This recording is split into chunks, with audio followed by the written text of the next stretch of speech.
Kid Laroi has finally released Fuck Love 3, part 3 to his Fuck Love series of music, but also this is somewhat of like a second deluxe to a deluxe of an album they had before, but on Spotify it's also listed as disc 1 of 3 despite it being part 3 of the Fuck Love series. I'm not quite understanding why that creative decision was made, but we'll get into that in just a minute. Now, with the Kid Laroi's music, especially recently, I was expecting definitely some sort of pop-esque feel with maybe like a little hint of rap put in there. Kid Laroi is definitely one of those artists who kind of started out as a definite rapper and just kind of like transitioned into melodic rap, then transitioned a little bit further into pop, which is kind of why for this, I was expecting a pop/melodic rap-esque type of album EP project to come out. Now this EP does have 7 songs, the biggest song on the album definitely being the one featuring Justin Bieber, and I got a really good feeling that that's probably going to stay the biggest song on the album because, well, it features Justin Bieber. He kind of is like the biggest artist in the world right now, more or less, and frankly it kind of got me hyped for this EP. A lot of the other songs on this album had a similar feel to that, where they had somewhat of like a pop melodic-esque feel, and they all kind of flowed together very nice, all told somewhat of a solid storyline of him kind of getting over this girl and whatnot, with the exception of Don't Leave Me, the one and only track on this EP that personally I'm not the biggest fan of. I'm not saying that the song itself is necessarily bad, it's just that frankly G Herbo and the Kid Laroi have such different styles of music, such different voices, that at least to me, they don't really blend together that well. The Kid Laroi did a right on that track, so did Lil Durk, but G Herbo just did not come in that great for this project. His vocals felt a little bit off, he didn't really feel like he was all the way into the song, and like I said, his voice was just too insanely different. His cadence was so different, his style, the way that he raps and sings is so much different than the Kid Laroi. So having him on this project, onto the Kid Laroi EP, to me just didn't quite make sense. If they were to release this as like a G Herbo song featuring the Kid Laroi, or maybe like a standalone single, I feel like that I could understand a little bit more. But to have this on a Kid Laroi EP,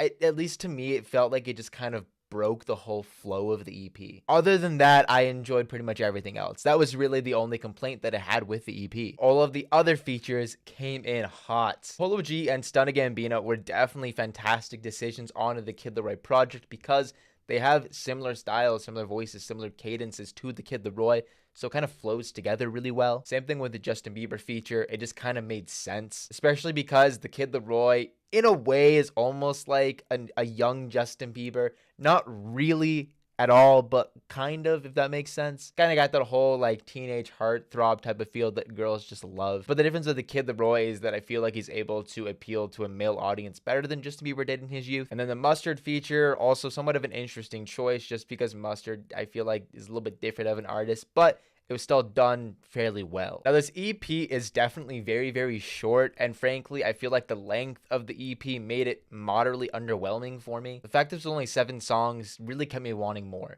It's really easy to get to these 7 songs, and when I say that I mean like really easy. They're all such short songs that in the end you're just feeling kind of like, I need more out of this. Like I want more Laroi out of this project. However, I do feel like that was done well on purpose. I mean, the Fuck Love 3 Over You tracks, they were put as disc 1 on a 3-disc series on Spotify, which I don't quite understand that creative decision. Why would part 3 be the first disc, part 2 be the second disc? That would make sense. But then have part 1 be the first disc? That's not a creative decision I quite understand. I do understand that the label did that simply to, well, make money, because by having a deluxe before the actual album makes you listen through the deluxe part and then the whole album, and then having Fuck Love 3 as the second part of the deluxe before the original deluxe, but also having it be an EP kind of just adds to it and makes you want to listen all the way through. Because if you go on Spotify, start listening to Fuck Love 3, it's going to bring you through Fuck Love 3 right into part 2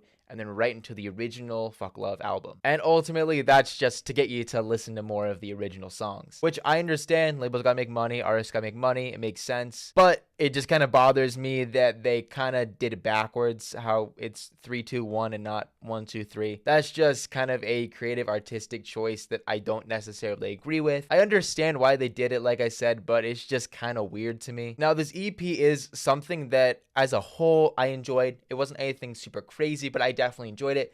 Plan on listening to it quite a few more times. And when I say that, I mean quite a few more times, with the exception of Don't Leave Me. Unfortunately, that's gonna be a skip for me. All the rest of the tracks on here absolutely love. The one thing though with this that I found kind of interesting is that the Kid Laroi is fairly known for having very catchy lyricism, very catchy songs that almost feel like they're created specifically to go viral on TikTok. Not entirely, but they almost feel like they are. Whereas with Fuck Love 3, this EP, I don't really feel like any of the songs are as catchy as other songs he's had in the past. Now, the test of time could prove me wrong on that, but as of right now, I'm not feeling any sort of catchiness like a lot of his other tracks. It's still good, still phenomenal, but it's just not catchy like a lot of the others. I'm definitely getting way more of like a YouTube vlog or background music style out of this instead of a TikTok dancer type of style. Now, overall, I did enjoy this EP. Was a little bit short for me. Would have liked to have seen it been longer. There was that one song in there I just didn't really vibe with, but other than that, fantastically put together. But at the same time, I don't necessarily know if it's going to do as well as a lot of his previous songs have done, just because it is a little bit less catchy. He does have a very massive cult-esque type fan base, but the way that it was structured and put together was just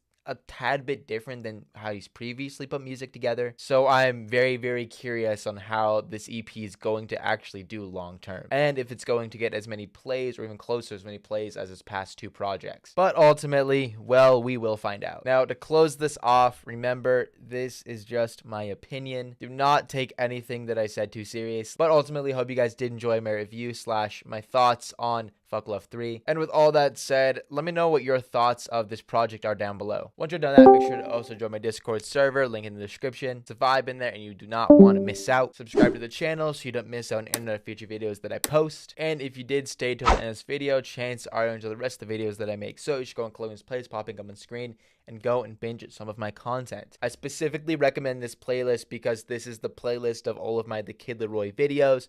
Go check that one out. But with all that said, hope you guys have a great rest of your day. Peace.